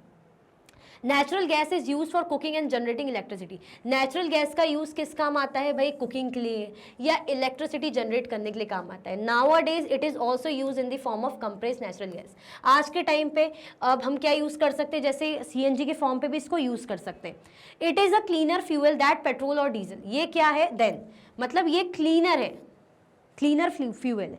पेट्रोल और डीजल के कंपैरिजन में CNG एक बढ़िया ऑप्शन है, cleaner fuel. Coal is mainly use for the production of electricity, अगर कोल का यूज हम देखें तो इलेक्ट्रिसिटी है ना, बिजली के उत्पादन के लिए इसका यूज किया जाता है। It is found in several parts of India, India के बहुत से हिस्सों में हमें मिलता है। Find out the major coal producing states and mark them in a map of India, आपको क्या करना है, और भी ऐसे मेजर जो कोल प्रोड्यूसिंग स्टेट्स हैं उनको फाइंड आउट करना है, और इनको इंडिया के मैप में आपको क्या करना है, उनको मार्क करना है, ठीक है। डू यू नो, क्या आपको पता है, earlier coal, wood and dung cakes were used as fuel for cooking. Nowadays, less polluting natural gas and liquefied petroleum gas (LPG) have gradually replaced these domestic fuels. आपको पता है कि पहले के टाइम पे कोल, वुड और जो डंग केक्स है ना, मतलब जो गाय का गोबर वगैरह किस लिए यूज़ होता था, कुकिंग के लिए यूज़ होता था, मतलब एज फ्यूल ये खाना वाना पकाने के काम आता था। आज के टाइम पे लेस पॉल्यूटिंग है ना, ऐसी नेचुरल गैसेस का यूज़ किया जा रहा है जो कम पॉल्यूशन फैलाती है, जैसे LPG हो गई है ना, have gradually replace these domestic fuels, मतलब नेचुरल गैस या LPG, साथ में LPG, ये क्या करती है, धीरे धीरे डोमेस्टिक फ्यूल्स को में यूज़ की जा रही, मतलब अभी पहले ये यूज़ होता था, लेकिन ये कैसी, लेस पॉल्यूटिंग, कम पॉल्यूशन फैलाती, नेचुरल गैस और लिक्विफाइड पेट्रोलियम गैस यानी LPG, इनका यूज़ किया जाता है कुकिंग के लिए, ठीक है। चलो, fossil fuels are found in limited quantities, ये हमें कैसे मिलते हैं, एक लिमिटेड मात्रा में मिलते हैं। Hence we will soon run out of fossil fuels if we continue to use them in the manner that we currently do, अगर हम इन्हें अंधाधुंध इस्तेमाल करेंगे, ओवर यूज इनका करेंगे जैसे हम करते हैं, अगर ऐसा हमने किया तो भाई हम क्या कर सकते हैं, इनकी शॉर्टेज हमें मिल सकती है, क्यों, क्योंकि ऑलरेडी लिमिटेड होते हैं। To avoid such a situation we need to explore alternate sources of energy, इसीलिए इस सिचुएशन को हमें, इस सिचुएशन से बचने के लिए, अवॉइड करने के लिए हमें क्या करने की जरूरत है, ऑल्टरनेट जो दूसरे सोर्सेज है एनर्जी की, उनकी जरूरत है, ठीक है। जैसे कोल हो गया, पेट्रोल है, नेचुरल गैसेस हैं, ठीक है। चलो, when fossil fuels are burned, smoke and carbon dioxide gas are produced which pollutes the air, जब fossil fuels ऐसे जलते हैं, स्मोक उड़ता है, तो कार्बन डाइऑक्साइड गैस और जो स्मोक है वो प्रोड्यूस होता है, जिससे क्या होती है, हवा दूषित होती है, पॉल्यूट होती है। Over dependence on fossil fuels for transportation and as domestic fuels has resulted in large scale air pollution, over अगर हम फॉसिल फ्यूल पे डिपेंड करते हैं ट्रांसपोर्टेशन के लिए या डोमेस्टिक फ्यूल्स, है ना, इसके चलते क्या होता है, बहुत एयर पॉल्यूशन फैलता है, ठीक है, ओवर यूज अगर हम इनका करें तो। क्लियर? चलो, let us do our bit to conserve the fossil fuels by walking or cycling to nearby places using public transport। हम अपनी तरफ से कैसे हमारे जो इन फॉसिल फ्यूल्स को कंजर्व करें, तो हम कोशिश ये करें कि पैदल जाएं या साइकिल का यूज़ करें, क्योंकि साइकिल में ऐसा सीएनजी पेट्रोल कुछ नहीं लग रहा है, या हम पब्लिक ट्रांसपोर्ट का यूज़ करें, मतलब बस वगैरह इनका यूज़ करें, ऐसे सिंगल इंडिविजुअल गाड़ी ना ले जाएं, बस वगैरह में जाएं, है ना, ठीक है। चलो, और भी जो वेज हैं आप सजेस्ट कर सकते हैं। Natural resources, renewable and non renewable resources. अब नेचुरल रिसोर्सेज जो प्रकृति से हमें, जिनमें प्रकृति का रोल होता है, अब इसमें भी रिन्यूएबल होती है, नॉन रिन्यूएबल होती है। रिन्यूएबल रिसोर्सेज वो होती हैं जो जल्दी रिन्यू हो जाती है, रिगेन हो जाती है। नॉन रिन्यूएबल वो होती है जो जल्दी रीजनरेट, रिन्यू नहीं होती। They are essential resources to sustain all life forms on the earth. For example, we get heat and light from the sun, water from rivers and food from plants and animals. Example के तौर पे हमें heat और light sun से मिलती है, water river से मिलती है, और food किससे मिलता है, हमें plant से मिलता है और animal से मिलता है। These resources which we get from nature are called natural resources. ऐसी resources जो हमें nature से मिलती हैं उन्हें हम क्या बोलेंगे, natural resources। भाई nature से मिल रही तो natural resources ही बोलेंगे, ठीक है। We also use natural resources to make many useful things for our convenience। हम क्या करते हैं, नेचुरल रिसोर्सेज का यूज़ करते हैं बहुत सी यूजफुल थिंग्स बनाने के लिए, बहुत सी काम की चीज़ें बनाने के लिए, अपने कन्वीनियंस के लिए। For example, electric bulb, furniture, solar panels, bicycles etcetera make our lives comfortable. जैसे हम इलेक्ट्रिक बल्ब्स का इस्तेमाल करते हैं, फर्नीचर, सोलर पैनल, बाइसिकल्स का इस्तेमाल करते हैं, अपनी इनके चलते हमारी लाइफ क्या होती है, कंफर्टेबल होती है, मतलब आसान होती है। All such resources created by human beings are called human made resources. अब ये वाली जो रिसोर्सेज है इनको कौन बना रहा है, बाइसिकल, सोलर पैनल्स, फर्नीचर, ये नेचर से नहीं मिले, ये इसको इंसान ने बनाए। मतलब इनमें जो क्रिएटिविटी हुई है, जो इनको बनाने का काम किसने किया, इंसान ने किया है, इसीलिए इन्हें हम क्या कहते हैं, ह्यूमन मेड रिसोर्सेज। क्लियर? चलो, you have learn about various natural resources such as air, water, energy from the sun, forest, soil, rocks, minerals and fossil fuels. Some of these natural resources get replenished through natural processes over a period of time. आपने पढ़ा किसके बारे में, बहुत सी natural resources के बारे में, जैसे एयर हो गया, वाटर हो गया, एनर्जी जो सन से मिलती है, फॉरेस्ट के बारे में, सॉइल, रॉक्स, मिनरल्स और फॉसिल फ्यूल्स। इनमें से जो कुछ नेचुरल रिसोर्सेज है वो रिप्लेनिश्ड हो पाती, मतलब दोबारा रिन्यू हो जाती है, ठीक है, नेचुरल प्रोसेस के through over a period of time. If you remember, Ajji told Bhumi and Surya that they could collect only those nelikai that had fallen on the ground। जैसे कि आपको पता है अज्जी ने क्या बोला था भूमि और सूर्या को, कि हम वही गूसबेरीज को कलेक्ट कर सकते हैं जो जमीनों पे गिरी है ना, हम बाकी जो पेड़ों पे लगी उनको नहीं तोड़ सकते, वो जानवरों और बर्ड्स के लिए। This make sure that there would be enough fruits for other animals and birds. ये दिखाता है कि भाई एनिमल्स और बर्ड्स के लिए भी फूड रहे। The seeds from the dropping of animals and birds would enable new trees to grow through it, though it would make some years before we get fruits from these new trees। अब ये जो seeds है ना, animals और birds से, मतलब birds drop कर देते हैं, गिरा देते हैं, इसके चलते क्या होते हैं, नए पेड़ ग्रो करते हैं। Though it would take some years, हालांकि ये क्या कर सकते हैं, कुछ साल लगा सकते हैं, before we get fruits from these new trees, है ना। अब इससे पहले हमें जो नए नए पेड़ों से फ्रूट्स मिले, मतलब कुछ साल तो लगेंगे ना, एकदम से पेड़ बड़ा नहीं हो जाएगा। पेड़ बड़ा हो जाएगा तो उसमें जो है फ्रूट्स लगेंगे या फ्लावर्स लगेंगे, तो वक्त तो लगेगा। दस रिसोर्सेज विच गेट रिन्यूड, इसीलिए हम कह सकते हैं कि जैसे पेड़ है, हमने कोई पेड़ उगा, बीज से पेड़ उगा, उसमें फल लगे, फूल लगे, उसके बीज से फिर दोबारा कोई दूसरा पेड़ लगा, तो ऐसा क्या चल रहा है, एक साइकिल चल रही है, मतलब रीजनरेट हो रहा है, रिन्यू हो रहा है। तो 10 ऐसी रिसोर्सेज जो रिन्यू हो जाती है, रिप्लेनिश हो जाती है या रिस्टोर होती है रीजनेबल पीरियड ऑफ टाइम में, उसे हम क्या बोलते हैं, रिन्यूएबल रिसोर्सेज। ये क्या कहलाती है, renewable resources. Clear? Air, water and forest are some of the examples of renewable natural resources. तो एयर, वाटर, फॉरेस्ट ये किसका एग्जाम्पल, रिन्यूएबल नेचुरल रिसोर्सेज का एग्जाम्पल है, जल्दी रिन्यू होने वाली। Nature renews them, we should use our natural resources judiciously. Nature क्या करती है, इनको रिन्यू करती है, और हमें क्या करने की जरूरत है, नेचुरल रिसोर्सेज को बहुत सोच समझदारी के साथ जुडिशली यूज करने की जरूरत है।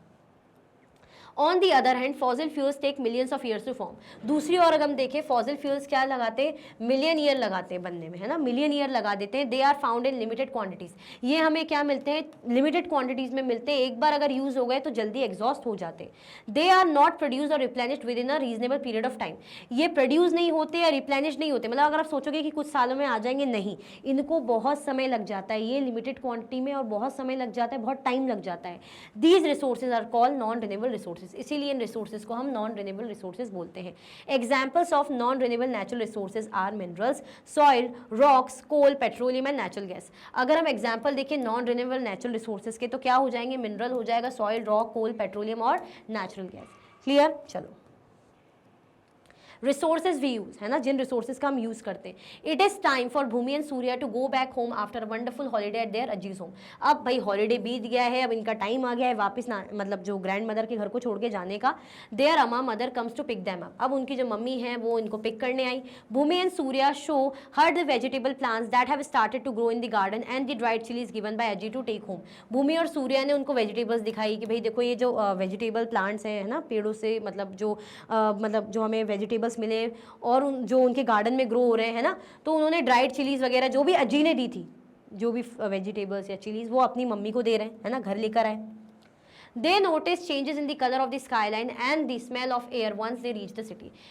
अब उन्होंने नोटिस करा जो स्काई लाइन का कलर है, जो खुशबू है हवा की, वो बदल गई जैसे वो शहर में है, क्योंकि गांव की हवा ताज़ी ताज़ी होती, खुशबू ताज़ी ताज़ी होती। There are very few trees, कुछ ही पेड़ हमें देखने को मिल रहे हैं। The air does not smell as good as the air at Aziz place, they can smell smoke from the vehicles. जो एयर है वो अच्छे से स्मेल नहीं कर रही, अच्छी स्मेल नहीं आ रही एज द एयर, जैसे कि जो अज्जी के घर में जो हवा है वो नहीं है ना, मतलब अज्जी के घर की जो हवा थी, एरिया की जो हवा थी, फ्रेश थी, बहुत अच्छी थी, इतनी यहाँ की नहीं है। ठीक है, यहाँ पे आपको जो व्हीकल से, गाड़ियों से जो स्मोक निकल रहा है उसकी स्मेल आ रही है। द एयर इज पॉल्यूटेड, जो हवा है वो दूषित है। अम्मा सेज यस, अम्मा ने कहा हाँ भाई यहाँ की हवा दूषित है। When we use fossil fuels in our vehicle smoke is generated, जब हम फॉसिल फ्यूल का यूज़ करते हैं है ना हमारे व्हीकल्स में, तो क्या होता है, स्मोक जनरेट होता है, धुआं नहीं निकलता गाड़ियों से। ठीक है, उससे में हवा में क्या होता है, आपको अलग ही पेट्रोल या इसकी स्मेल आती रहेगी, डीजल की। Now there are vehicles which cause less pollution. Now अब के टाइम पे ऐसे व्हीकल्स है जो कम पॉल्यूशन करते हैं, जैसे सीएनजी का हो गया या बैटरी से चलने वाले हो गए। For example there are electric vehicles that do not release any smoke, जैसे इलेक्ट्रिक व्हीकल्स हो गए, इलेक्ट्रिसिटी चलने वाले जो स्मोक रिलीज नहीं करते। So people are making an effort to create alternatives, इसलिए लोग क्या कर रहे हैं, अपनी तरफ से एफर्ट्स लगा रहे हैं ना, ताकि और भी जो दूसरे ऑल्टरनेटिव्स मिल सके, दूसरे उपाय मिल सके। Can you list some alternatives for reducing air pollution, क्या आप कुछ ऐसे ऑल्टरनेटिव्स बता सकते हो जो एयर पॉल्यूशन को रिड्यूस करें, कुछ भी अपनी तरफ से। Can you list some alternatives for reducing air pollution, जैसे आप रिन्यूएबल रिसोर्सेज का, एनर्जी का यूज़ करो, या पब्लिक ट्रांसपोर्ट का यूज़ करो, इलेक्ट्रिक व्हीकल्स का यूज़ करो, ज़्यादा से ज़्यादा पेड़ लगाओ है ना, मोर ट्रीज प्लांट करो, ऑर्गेनिक फार्मिंग करो। तो ये कुछ तरीके हैं। ठीक है, we use many natural resources in our everyday life. Let us identify some resources that we use by performing activity 11.6. हम क्या करते हैं, बहुत सी नेचुरल रिसोर्सेज हमारी डे टू डे लाइफ में यूज़ करते हैं। तो चलो हम कुछ रिसोर्सेज आइडेंटिफाई करते हैं use by performing this activity. एक एक्टिविटी परफॉर्म करके 11.6, make a list of activity you do in your daily life. आपको क्या करना है, एक्टिविटीज़ की लिस्ट बनानी है जो आप डेली लाइफ में परफॉर्म करते हैं। Write down the natural resources, आपको नेचुरल रिसोर्सेज को राइट डाउन करना है, दैट वर, जो कि डायरेक्टली और इनडायरेक्टली हर एक्टिविटी में यूज़ होगी। In table 11.4 some items are already fill in, अगर आप देखोगे 11.4 टेबल में वो ऑलरेडी भरे हुए हैं।